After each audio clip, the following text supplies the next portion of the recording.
ต้อนรับคุณผู้ฟังวันนี้นะคะวันจันทร์ที่16มีนาคม2569ค่ะแล้วก็ในช่วงนี้นะคะอาจจะมีคุณผู้ฟังหลายท่านนะคะโชคดีเป็นเศรษฐีใหม่นะคะวันนี้อาจจะมีคนถูกรางวัลสลากกินแบ่งรัฐบาลนะคะแต่ว่าอีกหลายท่านก็บอกว่าโอ้นะคะยังไม่ถูกนะคะแต่ยังไม่ท้อใจค่ะบอกว่าเดี๋ยวรอบหน้าเอาใหม่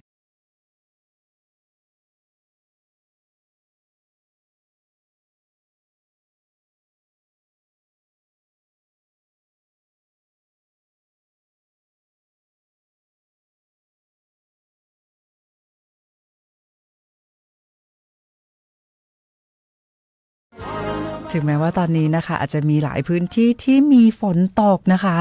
แล้วก็คุณผู้ฟังกำลังขับรถอยู่ก็อยากให้ทุกท่านใช้ความระมัดระวังในการขับรถ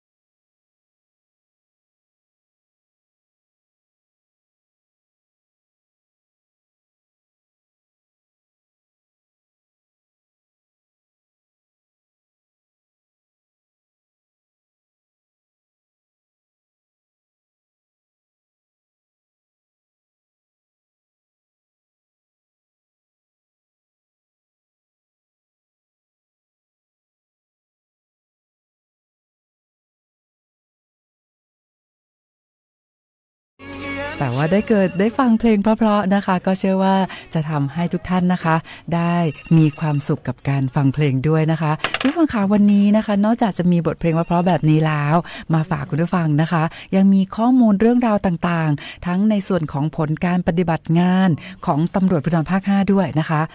มาเริ่มต้นกันตั้งแต่ช่วงเช้าวันนี้ก่อนดีกว่านะคะตั้งแต่เช้ามืดวันนี้เลยนะคะ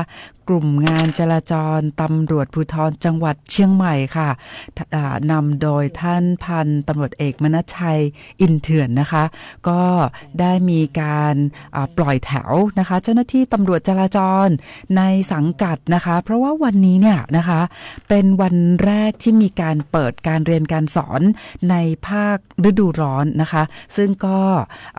การเปิดในช่วงซัมเมอร์เนี่ยนะคะการเปิดภาคเรียนในช่วงซัมเมอร์ก็เปิดตั้งแต่วันที่16มีนาไปจนถึงวันที่10เมษายน2569นะคะวันนี้ก็มีโรงเรียนนะคะหลายๆแห่งในพื้นที่อำเภอเมืองเชียงใหม่เปิดภาคเรียนฤดูร้อนกันเรียบร้อยแล้วนะคะดังนี้ก็ในส่วนของเจ้าหน้าที่ตำรวจจราจรนะคะก็ออกปฏิบัติหน้าที่กันตั้งแต่เช้ามืดของวันนี้เลยนะคะเพื่อให้ความสะดวกด้านการจราจรนะคะให้กับพี่น้องประชาชนนะคะก็ปฏิบัติหน้าที่กันตั้งแต่ในช่วงเช้านะคะคราวนี้ในช่วงสายของวันนี้ค่ะที่ตำรวจภูธรภาค5นะคะท่าน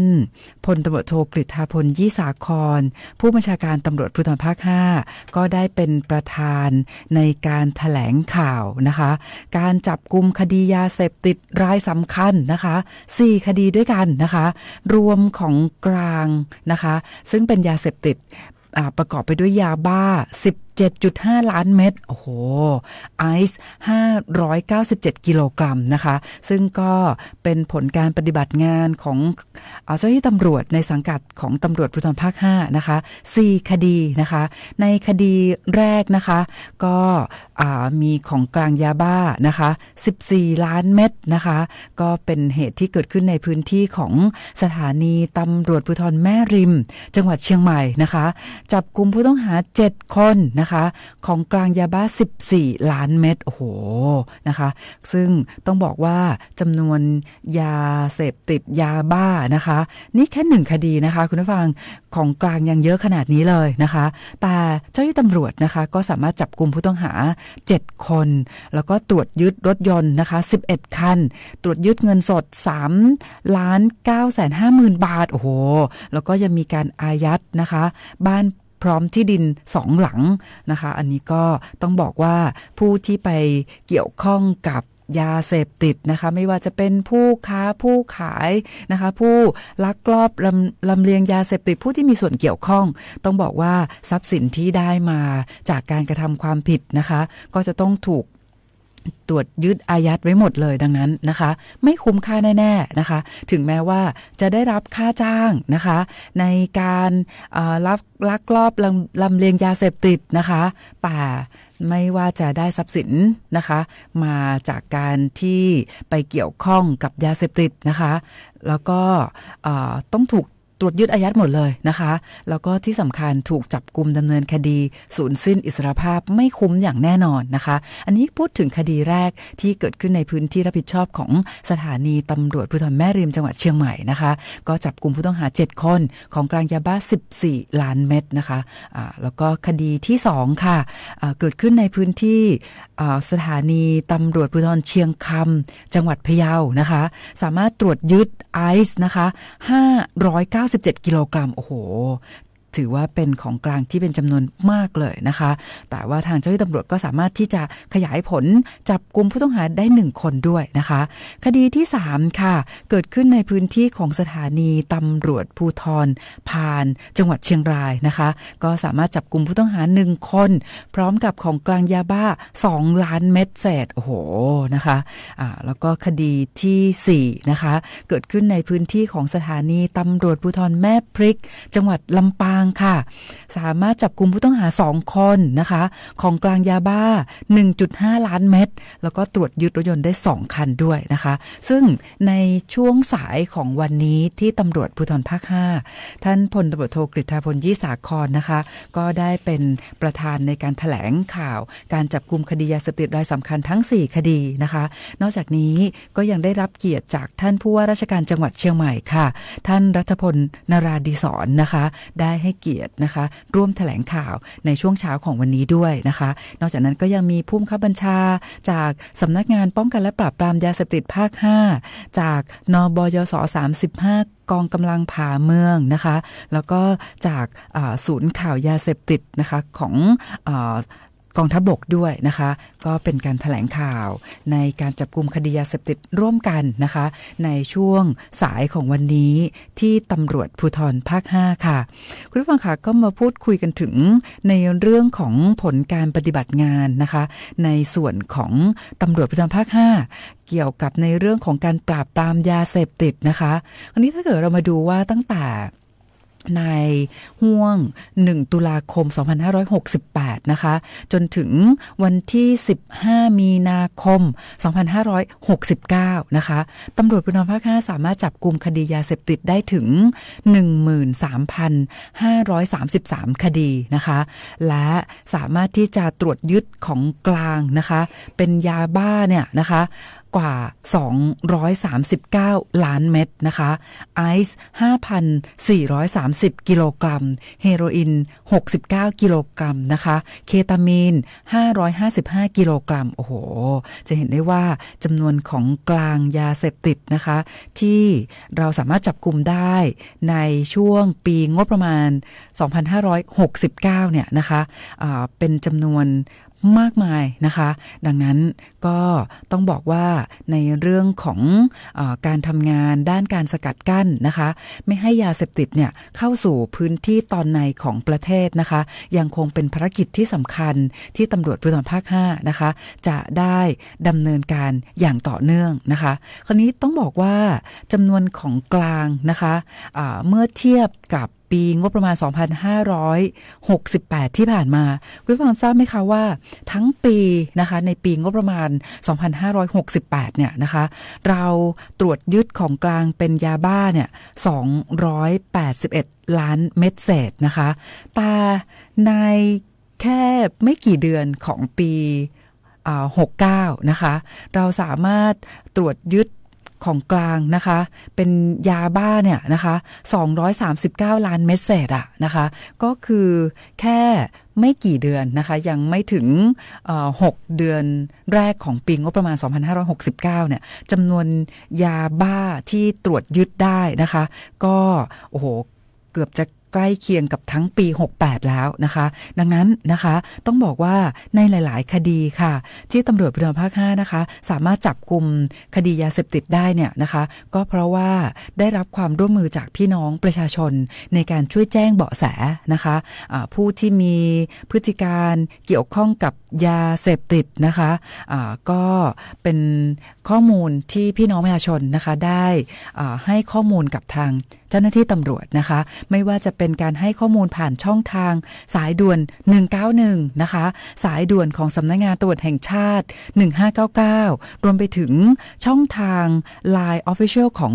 ตำรวจภูธรภาค5นะคะ ID @police 5ด้วยดังนั้นนะคะก็ต้องขอบคุณพี่น้องประชาชนนะคะที่ช่วยแจ้งเบาะแสนะคะเกี่ยวกับผู้ที่มีพฤติการเกี่ยวข้องกับยาเสพติดหรือว่าจะเป็นข้อมูลเกี่ยวกับแหล่งที่พักพิงนะคะที่ซุกซ่อนยาเสพติดให้กับทางเจ้าหน้าที่ตำรวจนะคะก็ในนามของตำรวจภูธรภาค5ก็ต้องขอบคุณพี่น้องประชาชนมาณโอกาสนี้ด้วยนะคะตอนนี้นะคะเรายังมีบทเพลงเพราะๆมาฝากคุณผู้ฟังแล้วก็เดี๋ยวยังมีในเรื่องของผลงานในส่วนของตำรวจภูธรภาค5ในหลายๆคดีรวมไปถึงความคืบหน้าที่เราจะเชิญชวนให้คุณผู้ฟังพี่น้องประชาชนนะคะร่วมมีส่วนร่วมนะคะในการร่วมทำบุญไถ่ชีวิตนะคะน้องบุญรอดนะคะน้องควายที่เจ้าหน้าที่ตำรวจนะคะจากสถานีตำรวจภูธรสันทรายจังหวัดเชียงใหม่ได้ร่วม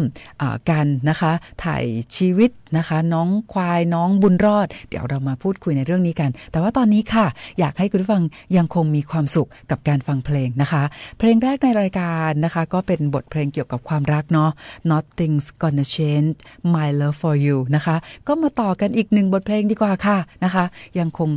อยู่ในช่วงของบทเพลงเกี่ยวกับความรักนะคะก็มาอีกหนึ่งเพลงนะคะ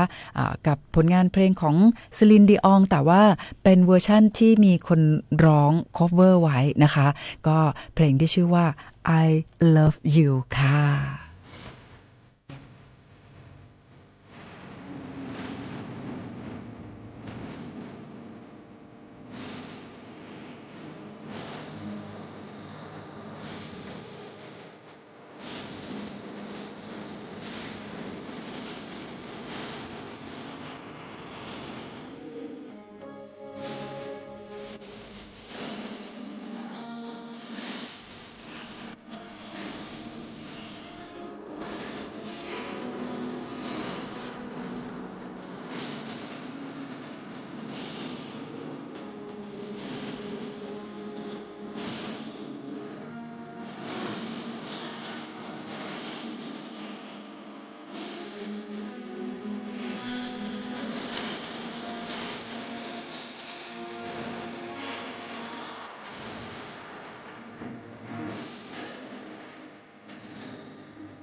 ค่ะคุณผู้ฟังค่ะกับเพลงที่ชื่อว่า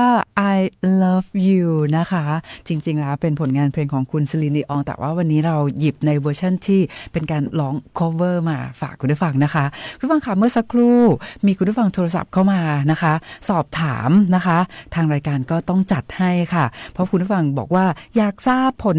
การออกสลากกินแบ่งรัฐบาลประจำงวดวันที่16มีนาคม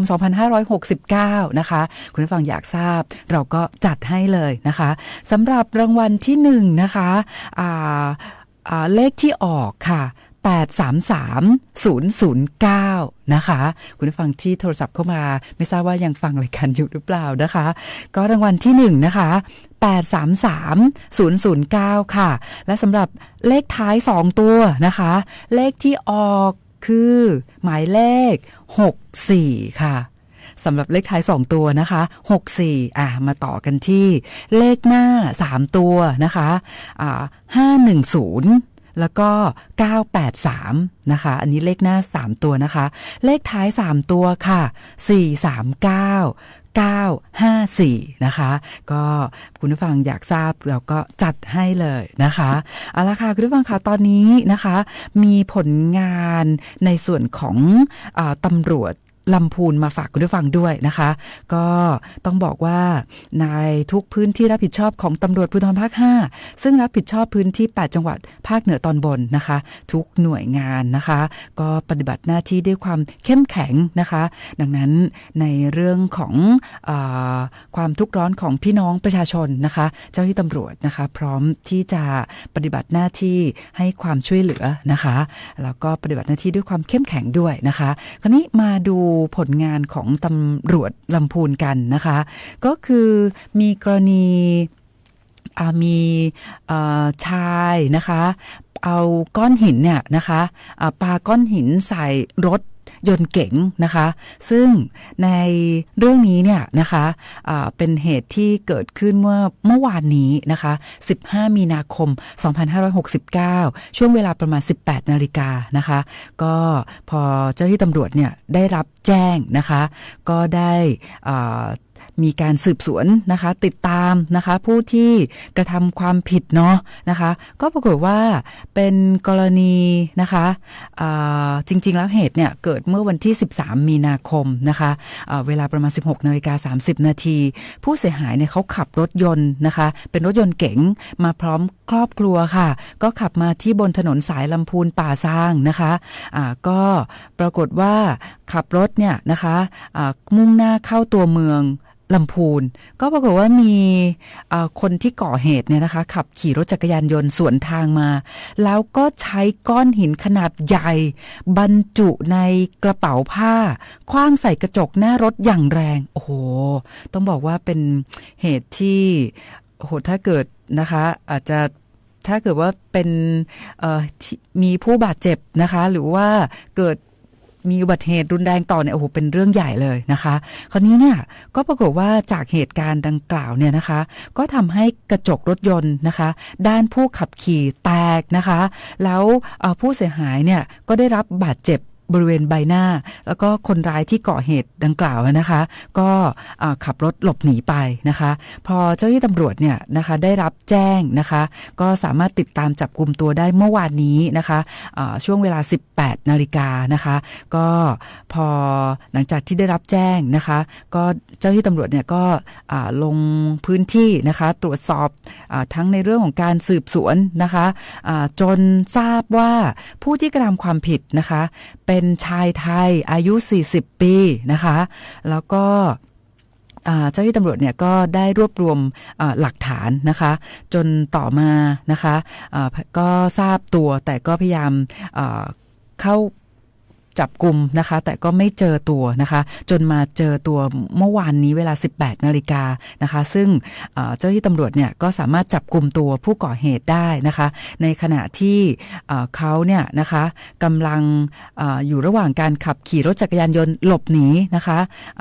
มุ่งหน้าไปทางจังหวัดลำปางนะคะก็สามารถจับกุมตัวได้ที่ด่านตรวจยาเสพติดแม่ทาอำเภอแม่ทาจังหวัดลำพูนนะคะซึ่งในคดีนี้เนี่ยนะคะ ต้องบอกว่าการกระทำของผู้ก่อเหตุนะคะเขาก็หลังจากที่ถูกจับกุมตัวเขาก็ยอมรับนะคะว่าเขาเป็นผู้กระทำความผิดดังกล่าวจริงนะคะแล้วก็ให้เหตุผลว่าที่ใช้ก้อนหินขว้างใส่รถผู้เสียหายเนี่ยนะคะเนื่องจากนะคะมีการขับรถปาดหน้าเขาบอกว่ามีการขับรถปาดหน้านะคะแล้วก็จึงได้โมโหนะคะแล้วก็ใช้ก้อนหินเนี่ยขว้างใส่นะคะแต่ปรากฏว่าการกระทำดังกล่าวนะคะเป็นการกระทำที่รุนแรงนะคะเจ้าที่ตำรวจเนี่ยก็จึงได้แจ้งข้อกล่าวหาทำให้เสียทรัพย์นะคะแล้วก็ทำร้ายร่างกายเป็นเหตุให้ผู้อื่นได้รับอันตรายแก่กายหรือจิตใจและข้อหาพยายามฆ่านะคะโอ้โหต้องบอกว่าเป็นข้อหาที่รุนแรงเพราะว่าสิ่งที่เขาก่อเนี่ยนะคะถ้าหากว่าการที่เขาใช้ก้อนหินขนาดใหญ่เนี่ยขว้างใส่นะคะแล้วทำให้เขาเกิดอุบัติเหตุนะคะเสียชีวิตแล้วก็อะไรขึ้นมาเนี่ยโอ้โหต้องบอกว่าเป็นการกระทำที่เล็งเห็นผลนะคะดังนั้นก็จึงถูกแจ้งข้อกล่าวหานะคะทั้งในเรื่องของทำให้เสียทรัพย์ด้วยเพราะว่าทำให้รถยนต์เสียหายนะคะแล้วก็ทำให้ผู้ขับรถเนี่ยนะคะได้รับบาดเจ็บด้วยก็ถูกแจ้งข้อกล่าวหาทำร้ายร่างกายเป็นเหตุให้ผู้อื่นได้รับอันตรายแก่กายหรือจิตใจด้วยแล้วก็ที่สำคัญถูกแจ้งข้อกล่าวหาพยายามฆ่าด้วยนะคะอันนี้ก็เป็นอีกหนึ่งผลงานของเจ้าหน้าที่ตำรวจจากลำพูนนะคะที่พอได้รับแจ้งเหตุปุ๊บก็ดำลงพื้นที่ในเรื่องของการสืบสวนนะคะติดตามสุดท้ายก็สามารถจับกลุ่มตัวผู้ต้องหาได้นะคะคุณผู้ฟังคะเดี๋ยวเรายังคงมีในเรื่องของการรายงานสภาพการจราจรนะคะแล้วก็ข้อมูลในเรื่องของการเกิดอุบัติเหตุรวมไปถึงการจัดกิจกรรมในช่วงสัปดาห์นี้ด้วยนะคะแต่ว่าตอนนี้คุณผู้ฟังนะคะที่ได้รับฟังรายการผ่านเพจสวทเชียงใหม่ PRD นะคะก็น่ารักมากนะคะช่วยแจ้งข้อมูลนะคะว่าตอนนี้นะคะมีฝนตกอยู่ในพื้นที่นะคะทั้งแม่โจ้ด้วยนะคะในเขตอำเภอเมืองนะคะแล้วก็หลายๆพื้นที่นะคะมีในเรื่องของฟ้ามืดครึ้มนะคะดังนั้นถ้าหากว่าตอนนี้คุณผู้ฟังกำลังขับรถอยู่แล้วฝนตกนะคะอยากให้ทุกท่านนะคะใช้ความระมัดระวังในการขับรถด้วยนะคะเพราะว่าฝนที่ตกเนี่ยนะคะอาจจะตกแป๊บเดียวแล้วก็หยุดนะคะแต่พื้นถนนเนี่ยที่มีฝุ่นนะคะแล้วก็ไปเจอน้ำนะคะน้ำฝนก็อาจจะทำให้เป็นโคลนแล้วก็ทำให้ถนนลื่นได้ดังนั้นใช้ความระมัดระวังในการขับรถนะคะแล้ววันนี้เนี่ยก็เป็นวันแรกของการเปิดภาคเรียนฤดูร้อนด้วยหลายๆโรงเรียนนะคะก็เปิดทำการเรียนการสอนคุณพ่อคุณแม่ผู้ปกครองนะคะก็ใช้เวลาในช่วงเลิกเรียนนะคะไปรับบุตรหลานกันนะคะก็ต้องใช้ความระมัดระวังในการขับรถด้วยนะคะตอนนี้นะคะเดี๋ยวอีกสักครู่หนึ่งเราจะไปสัมภาษณ์ท่านพันตำรวจโทศักดาโชติพัฒนโพคินกันนะคะแต่ว่าตอนนี้ยังอยากให้คุณผู้ฟังมีความสุขกับการฟังเพลงกันต่อนะคะก็มีผลงานเพลงเพราะๆมาฝากคุณผู้ฟังอีกสักหนึ่งเพลงค่ะ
ค่ะคุณผู้ฟังค่ะก็เป็นเพลงนะคะที่นานแล้วแต่ว่าเปิดมาฟังทีไรก็ยังคงความไพเราะอยู่เลยนะคะคุณผู้ฟังค่ะก่อนที่เราจะไปสัมภาษณ์ท่านพันตำรวจโทศักดาโชติพัฒนโภคินกันนะคะก็มีข่าวนะคะเกี่ยวกับในเรื่องของวันพรุ่งนี้ค่ะวันพรุ่งนี้วันอังคารที่17มีนาคม2569นะคะเวลา 9:30 นาทีค่ะวันพรุ่งนี้นะคะถ้าหากว่าคุณผู้ฟังพี่น้องประชาชนนะคะที่อยากจะไปร่วมในพิธีนะคะมอบน้องบุญรอดนะคะหรือว่าน้องควายนะคะที่ทางเจ้าหน้าที่ตำรวจสถานีตำรวจภูธรสันทรายจังหวัดเชียงใหม่นะคะได้ช่วยน้องนะคะแล้วก็ถ่ายชีวิตน้องนะคะพรุ่งนี้เนี่ยเขาจะมีพิธีส่งมอบน้องบุญรอดนะคะให้กับวัดพระนอนขอนตาลนะคะหรือว่าวัดลัทธิวันนะคะพรุ่งนี้ค่ะ9:30 นาทีนะคะคุณผู้ฟังที่สะดวกนะคะก็เรียนเชิญร่วมในพิธีดังกล่าวได้เลยนะคะแต่ว่ามีคุณผู้ฟังหลายท่านที่สอบถามมาบอกว่าอยากจะร่วมทำบุญนะคะถ่ายชีวิตน้องด้วยคนนะคะก็สามารถที่จะร่วมบริจาคเงินนะคะซึ่งทางวัดพระนอนขอนตาลหรือว่าวัดลัทธิวันเนี่ยนะคะเขาก็มีบัญชีนะคะซึ่งเป็นบัญชีที่รับบริจาคโคกระบือและอื่นๆโดยเฉพาะนะคะก็ถ้าหากว่าคุณผู้ฟังพี่น้องประชาชนที่ไม่สะดวกนะคะแต่ว่าอยากร่วมทำบุญมีส่วนร่วมนะคะการถ่ายชีวิตน้องบุญรอดนะคะก็มีบัญชีนะคะธนาคารกรุงไทยนะคะสาขาแม่ริมนะคะเป็นบัญชีวัดลัทธิวันนะคะรับบริจาคโคกระบือและอื่นๆเลขที่บัญชีนะคะ515077771 4นะคะ5150แล้วก็เลข74ตัวแล้วก็14นะคะก็สามารถที่จะร่วมทำบุญนะคะโอนเงินบริจาคได้นะคะหรือว่าคุณผู้ฟังที่สะดวกวันพรุ่งนี้นะคะก็ทางท่านผู้กำกับการสถานีตำรวจภูธรสันทรายจังหวัดเชียงใหม่นะคะวันพรุ่งนี้ก็จะได้ร่วมในพิธีนะคะมอบน้องบุญรอดนะคะที่วัดพระนอนขอนตาลนะคะก็เรียนเชิญทุกท่านนะคะ 9:30 นาทีค่ะแต่ว่าตอนนี้นะคะเราจะไปสัมภาษณ์พันตำรวจโทศักดาโชติพัฒนโภคินกันแล้วตอนนี้อยู่ในสายกับเราแล้วด้วยสวัสดีค่ะสวัสดีครับสวัสดีพี่ต้อมสวัสดีคุณฟังครับค่ะท่านรองศักดาขาก็ตั้งแต่เช้าวันนี้เลยเจ้าหน้าที่ตำรวจจราจรกลุ่มงานจราจรตำรวจภูธรจังหวัดเชียงใหม่นะคะก็ได้ปล่อยแถวนะคะตั้งแต่เช้ามืดเลยนะคะเพราะว่าวันนี้เนี่ยเป็นวันแรกของการเปิดภาคเรียนฤดูร้อนด้วยนะคะเป็นยังไงบ้างคะในเรื่องของสภาพการจราจรในช่วงเช้าแล้วก็ช่วงเวลานี้ด้วยค่ะก็วันนี้จริงๆมันเปิดเรียนซัมเมอร์วันแรกนะครับก็อาจจะทำให้ระบบต่างๆมันยังไม่เข้าที่เข้าทางเท่าไหร่วันนี้ก็เปิดเพิ่ม6โรงเรียนนะครับในถนนเจริญประเทศ3โรงเรียนก็คือมงฟอร์ดประถมลีนาแล้วก็ภาคฤทัยมีมงฟอร์ดมัธยมนะครับมีสาธิตมช.แล้วก็มีโรงเรียนปริ้นซึ่งหากรวมตัวเลขของ6โรงเรียนเนี้ยรวมแล้วก็ประมาณน้องๆประมาณ10,000 กว่าคนที่เข้ามาเรียนในภาคฤดูร้อนของแต่ละโรงเรียนโดยเฉพาะโรงเรียนปริ้นนะครับก็ประมาณ 5,000 กว่ามงฟอร์ดมัธยมก็ประมาณ 3,000 กว่าเพราะฉะนั้นช่วงเช้าก็ทำให้มีปริมาณรถค่อนข้างมากนะครับแล้วก็ผู้ปกครองใหม่ด้วยนะที่พาเด็กๆเปลี่ยนสถานศึกษาก็อาจจะยังไม่เข้าที่เข้าทางว่าจะต้องเข้าทางไหนจะจอดตรงไหนส่งบุตรหลานแล้วต้องเคลื่อนยังไงก็ทำให้มีปัญหาพอสมควรเหมือนกันนะครับแต่ช่วงเช้าก็คลี่คลายไปได้เพราะว่าช่วงเช้าเรื่องของอุบัติเหตุก็ไม่ได้มีเกิดขึ้นก็เลยทำให้คลี่คลายไปได้นะครับส่วนช่วงเย็นเนี่ยณเวลานี้เองเนี่ยก่อนที่จะเข้ารายการกับพี่ต้อมนะครับก็ยังมีฝนตกลงมาในพื้นที่เขตเมืองนะครับทำให้ปริมาณรถที่มากอยู่แล้วนะครับก็ทำให้ชะลอตัวแล้วก็ประกอบกับมีอุบัติเหตุเกิดขึ้นเองหลายจุดนะครับยกตัวอย่างเช่นบริเวณถนนนิมมานซอย12นะครับก็มีอุบัติเหตุรถฉลับล้มเองนะครับเช่นเดียวกับถนนแก้วนวรัตน์เลยแยกปิ้นมาทางหน้าโรงเรียนปิ้นก็มีปริมาณรถมากอยู่แล้วแล้วก็เกิดอุบัติเหตุรถจักรยานยนต์ฉลับล้มเองอีกนะครับรวมถึงบนต่างระดับรถไฟนะครับในฝั่งขาเข้าถนนมหิดลมีรถขัดข้องนะครับก็เคลื่อนย้ายนำพ้นการกีดขวางไปละเพราะฉะนั้นแล้วก็ทำให้เรื่องของการจราจรที่มากอยู่แล้วก็ทำให้รถชะลอตัวหากถามผมว่าตอนนี้ณเวลานี้มีปริมาณรถ ตรงจุดไหนที่ยังหนาแน่นอยู่บ้างนะครับหนาแน่นอยู่เนี่ยก็ยังมีหลายจุดนะครับเย็นเนี่ยลินคำในปริมาณลดมากอยู่แล้วนะครับในฝั่งที่มาจากทาง7 ยอดเองนะครับในฝั่งที่เป็นห้วยแก้วขาขึ้นที่มาจากแก่นหัวลินมาฟ้าธานีก็ยังมีปริมาณลดมากนะครับเช่นเดียวกับในนิมมานนะครับที่จะมาแยกลินคำก็ยังมีลดมากเช่นเดียวกันในฝั่งแยกขวงสิงห์ครับฝั่งขาเข้ายังไม่หมดนะครับจากแยกกองกำลังผาเมืองแต่ก็ไม่ได้ยันไปถึงแยกผาเมืองนะครับแต่ฝั่งขาออกจากหน้าราชภัฏเชียงใหม่มาขวงสิงห์เนี่ยอันนี้ลดค่อนข้างเยอะนะครับแต่เจ้าหน้าที่ก็ประจำจุดตั้งแต่บ่าย 3กันแล้วนะครับมันจะแบ่งแบบนี้นะครับก็ช่วงจุดประจำก็คือ6 โมงเช้าถึง9 โมงเช้าแล้วก็ต่อเวรบริการ9 โมงจนถึงบ่าย 3แล้วก็หลังจากบ่าย 3ถึง6 โมงก็เป็นจุดประจำอีกครั้งหนึ่งก็จะมีเจ้าหน้าที่อยู่ประจำในจุดแยกสำคัญต่างๆอยู่โดยตลอดนะครับขยับต่อมาที่ถนนเชียงใหม่พร้าวนะครับจุดที่มีการก่อสร้างรถในฝั่งขาออกเมืองมีชะลอตัวนะครับรถมากขึ้นนะครับส่วนฝั่งขาเข้าไม่มากเท่าไหร่แล้วนะครับท่านที่ใช้เส้นทางผ่านจุดก่อสร้างก็ช้านิดนึงนะครับแล้วก็เพิ่มความระมัดระวังเพื่อให้สัญจรได้อย่างสะดวกและปลอดภัย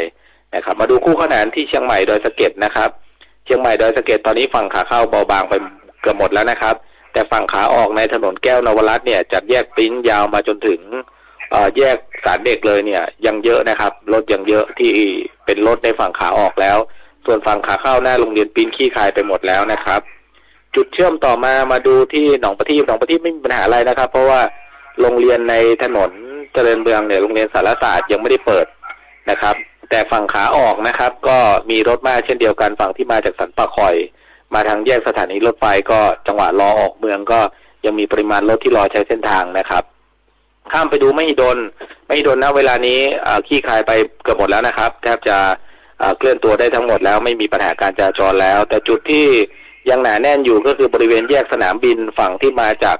ถนนทิพเนตรมาจากศูนย์วัฒนธรรมมาจากแยกหายานะครับตรงจุดนั้นรถยังค่อนข้างหนาแน่นแต่ฝั่งเชียงใหม่ฮอด108ฝั่งจากหางดงเข้ามาเคลื่อนได้หมดไม่มีปัญหานะครับหน้าโรงพยาบาลสวนดอกเคลื่อนได้ไหมเคลื่อนได้แต่มีชะลอตัวฝากเฝ้าระวังเรื่องของทางข้ามที่อยู่หน้าคลินิก108นะครับอย่าขับเร็วมากเกินไปฝนตกถนนลื่นด้วยแล้วก็มีคนข้ามทางก็จะเกิดอุบัติเหตุทางถนนได้นะครับฝั่งเพิ่มเติมถนนคันคลองนะครับจากต้นพยอมเนี่ยจากเรียกว่าอุโมงค์มาต้นพยอมเคลื่อนได้ไม่มีปัญหาด้านอื่นๆก็เคลื่อนได้เพราะฉะนั้นยังมีอยู่หลายจุดนะครับที่ยังมีปริมาณการจราจรที่หนาแน่นอาจจะไม่ได้เกี่ยวกับสถานศึกษาแล้วแต่ถ้าหากเกี่ยวกับสถานศึกษาก็เป็นในฝั่งขาออกเมืองนะครับที่กำลังเร่งระบายการจราจรกันอยู่ฝนตกถนนลื่นขับขี่ด้วยความระมัดระวังนะครับผมประชาสัมพันธ์อีก2 เรื่องนะครับวันพรุ่งนี้นะครับ17 ถึง 28ทางเทศบาลนครเชียงใหม่จะตัดแต่งกิ่งต้นยางนานะครับตั้งแต่ไฟฟ้าบ้านเด่นถนนเชียงใหม่ลำพูนไปจนถึงแยกหนองหอยนะครับมีเจ้าหน้าที่เทศกิจกับเจ้าหน้าที่จราจรคอยอำนวยความสะดวกก็ต้องแจ้งว่าอาจจะมีการปิดกั้นการจราจรเป็นบางช่วงในจังหวะที่ต้องตัดแต่งกิ่งและต้องเอากิ่งไม้ลงนะครับเพราะว่าต้องใช้รถขนาดใหญ่ในการเข้าดำเนินการนะครับ17 ถึง 28ตั้งแต่8 โมงครึ่งจนถึง4 โมงครึ่งอันนี้ก็แจ้งเป็นข้อมูลนะครับอีกส่วนหนึ่งคืองานไฟฟ้าใต้ดินครับเราจะเห็นว่าหน้าขวงท่าแพหลังขวงท่าแพเนี่ยตอนนี้ทางเทศบาลเนี่ยได้ติดตั้งไฟส่องสว่างเรียบร้อยก็หมายความว่าได้เอาโคมไฟออกจากเสาไฟของการไฟฟ้าแล้วเพราะฉะนั้นวันที่23กับ24ครับทางเทศบาลทางแก้ไขนะครับทางไฟฟ้าจะถอนเสาไฟออกทั้งหมดในโซนหน้าขวงและหลังขวงนะครับอันนี้ก็แจ้งเป็นข้อมูลให้กับพี่น้องประชาชนได้รับทราบเดี๋ยวใกล้ๆเนี่ยผมก็จะส่งต่อข้อมูลให้กับพี่น้องประชาชนอีกครั้งหนึ่งนะครับรถเสียรถขัดข้องนะครับโทรที่จราจรเชียงใหม่ได้นะครับ0532355595นะครับก็จะได้จัดเจ้าหน้าที่ไปช่วยเหลือไปอำนวยความสะดวกแล้วก็ไปแก้ไขให้นะครับวันนี้ก็ฝากไว้ประมาณนี้ครับพี่ต้อมครับค่ะต้องขอบคุณมากๆเลยนะคะก็เชื่อว่าคุณผู้ฟังพี่น้องประชาชนนะคะได้ข้อมูลที่เป็นประโยชน์มากๆเลยต้องขอบคุณพันตำรวจโทศักดาโชติพัฒนโพคินนะคะขอบคุณมากค่ะขอบคุณครับสวัสดีพี่ต้อมสวัสดีคุณฟังครับค่ะคุณผู้ฟังค่ะก็มาถึงช่วงท้ายของรายการนะคะก็มีในเรื่องของการเตือนภัยด้วยนะคะตอนนี้ต้องบอกว่าอย่าเชื่ออย่ากดลิงก์นะคะเพราะว่ามิจฉาชีพเนี่ยตอนนี้ฉวยโอกาสนะคะซึ่งเรามีสถานการณ์ด้านพลังงานนะคะก็อาจจะมี SMS นะคะซึ่งเป็นข้อความที่ล่อใจอย่างเช่นรับสิทธิ์ เติมน้ำมันฟรี 1,000 บาทนะคะก็ต้องบอกว่าถ้าหากว่ามีข้อความนะคะส่ง SMS มาลักษณะแบบนี้นะคะแล้วก็เราก็ไม่แน่ใจแหล่งที่มาเนี่ยนะคะก็ต้องย้ำเตือนว่าอย่าเชื่ออย่ากดลิงก์นะคะเพราะว่าถ้าเกิดว่าเราไปเผลอกดลิงก์เนี่ยนะคะอาจจะนำไปสู่การติดตั้งแอปปลอมได้นะคะแล้วก็นอกจากนั้นเนี่ยย้ำเตือนว่าข้อความนะคะไม่ว่าจะส่งมาทาง SMS หรือว่าทาง LINE หรือว่าช่องทางในแอปพลิเคชันต่างๆนะคะแล้วก็มีลิงก์แนบเนี่ยนะคะต้องระวังซึ่งข้อความก็จะเป็นข้อความล่อใจนะคะไม่ว่าจะเป็นแจกสิทธิ์น้ำมันฟรีมีคูปองส่วนลดต่างๆนะคะอันนี้ต้องย้ำเตือนว่าอยากให้คุณผู้ฟังพี่น้องประชาชนนะคะอย่าหลงเชื่ออย่ากดลิงก์นะคะไม่ว่าลิงก์ใดๆที่แนบมากับข้อความผ่านแอปพลิเคชันใดก็ตามนะคะแล้วก็ย้ำเตือนว่าอย่ากรอกข้อมูลส่วนบุคคลหรือว่าข้อมูลทางการเงินบนเว็บที่เราไม่รู้จักด้วยนะคะอันนี้ต้องระวังนะคะการตรวจสอบโปรโมชั่นนะคะก็ถามว่ามีอยู่ไหมนะคะก็มีนะคะแต่ว่าจะต้องเป็นมาจากช่องที่เป็นทางการหรือว่า Official นะคะถ้าหากว่ามี SMS ไม่ทราบแหล่งที่มาแล้วก็มีข้อความล่อใจต่างๆนะคะแล้วก็ตอนนี้อย่างที่บอกว่ามิจฉาชีพเนี่ยนะคะมักจะฉวยทุกสถานการณ์อย่างตอนนี้เรามีสถานการณ์ในเรื่องของด้านพลังงานนะคะเกี่ยวกับในเรื่องของน้ำมันเชื้อเพลิงนะคะก็ต้องย้ำเตือนให้คุณผู้ฟังพี่น้องประชาชนรู้เท่าทันกลโกงของแก๊งมิจฉาชีพนะคะอย่าเผลอไปกดลิงก์นะคะที่มีการส่งมาเป็นข้อความล่อใจนะคะอันนี้ก็ย้ำเตือนกันในช่วงนี้ด้วยนะคะแต่ว่าอย่างไรก็ตามค่ะอาจจะมีคุณผู้ฟังพี่น้องประชาชนนะคะที่ใช้ความระมัดระวังแล้วนะคะแต่ยังคงเพลี่ยงพล้ำให้กับแก๊งมิจฉาชีพนะคะหากท่านตกเป็นผู้เสียหายในคดีออนไลน์นะคะสิ่งแรกที่ต้องดำเนินการคือการโทรศัพท์แจ้งสายด่วน1441นะคะสายด่วน1441เป็นการให้บริการในรูปแบบของ one stop service นะคะทั้งในเรื่องของการอายัดบัญชีนะคะการอำนวยความสะดวกในเรื่องของการแจ้งความออนไลน์ด้วยนะคะดังนั้นหากท่านมีเรื่องขอความช่วยเหลือนะคะแล้วก็ตกเป็นผู้เสียหายในคดีออนไลน์นะคะก็สิ่งแรกที่ต้องรีบดำเนินการคือโทรแจ้ง1441นะคะคุณผู้ฟังคะแล้ววันนี้นะคะเราก็มาถึงช่วงสุดท้ายของรายการนะคะเดี๋ยวเราก็จะจากลากันด้วยบทเพลงเพราะๆท้ายรายการด้วยนะคะแต่ฝากให้กับคุณผู้ฟังอีกหนึ่งเรื่องเกี่ยวกับการดาวน์โหลดแอปพลิเคชันของสำนักงานตำรวจแห่งชาตินะคะที่รวมการบริการทั้งหมดอยู่ในแอปพลิเคชันเดียวนะคะก็คือแอปพลิเคชันที่ชื่อว่า Police Care นะคะท่านสามารถดาวน์โหลดตัวแอปพลิเคชันนี้ผ่าน App Store Play Store นะคะเซิร์ชคำว่า Police Care นะคะตำรวจห่วงใยประชาชนนะคะก็เป็นอีกหนึ่งแอปพลิเคชันที่รวมการบริการทั้งหมดนะคะอยู่ในแอปพลิเคชันเดียวค่ะคุณผู้ฟังคะวันนี้หมดเวลาของรายการแล้วขอบคุณสำหรับการติดตามรับฟังนะคะเดี๋ยววันพรุ่งนี้เราก็จะมีกิจกรรมให้คุณผู้ฟังได้ร่วมสนุกในรายการนะคะสำหรับวันนี้นะคะจากลาคุณผู้ฟังด้วยบทเพลงเพราะๆท้ายรายการขอบคุณสำหรับการติดตามรับฟังขอให้ทุกท่านเดินทางด้วยความปลอดภัยใช้ความระมัดระวังนะคะขอบคุณและสวัสดี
รับฟังข่าวต้นชั่วโมง 17 นาฬิกากับชลธร จันยาครับ